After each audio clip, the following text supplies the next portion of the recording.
Happy Saturday. Let's take a quick peek over at SPX on the monthly chart. We have a couple touches now. We've got 3. So we added a new smaller trend line. Looking into next month, since this month is almost over, I'm going to be watching this 5,200 area should we get a pullback. That's going to be this first trend line. We have a much larger trend line below, but we're just going to be watching this smaller frame right here so that if we do have a pullback, this would be the area I would watch for a potential bounce.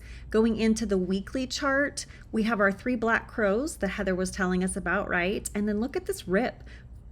49.50 to 56.70. That's a 720 point move. That's insane. Moving through, you can see that we had a couple weeks here where we just were sideways. We pushed sideways weeks again, and then we got our continuation.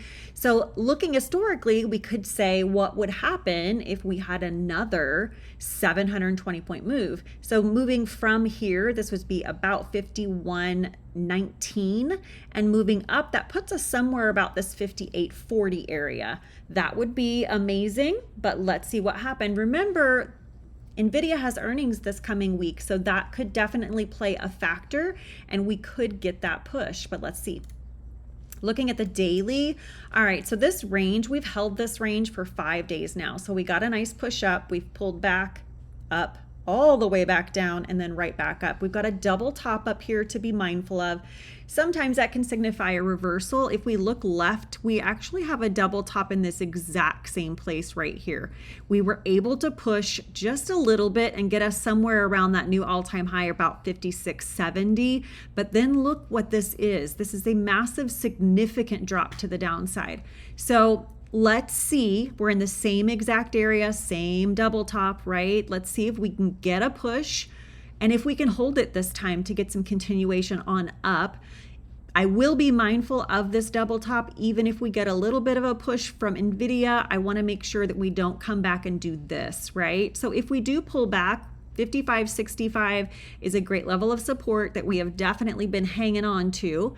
And then this 54.90, we're well versed on that 54.90. We bounced off of that for so many times trying to get through.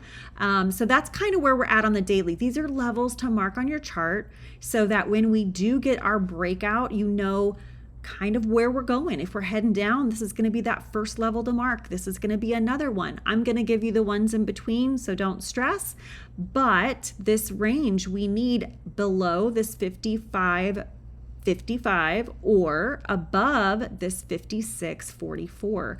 And that's the tight range that we're holding these last 5 days. Heading into next week, anytime we chop sideways like this for several days, the chop gets a little bit worse and it gets a little bit tighter, right? We start creating a little more support and resistance in smaller frames, and it gets harder to trade. So I will be looking next week to be trading on the outside of this range, or I probably won't take any trades in SPX inside here.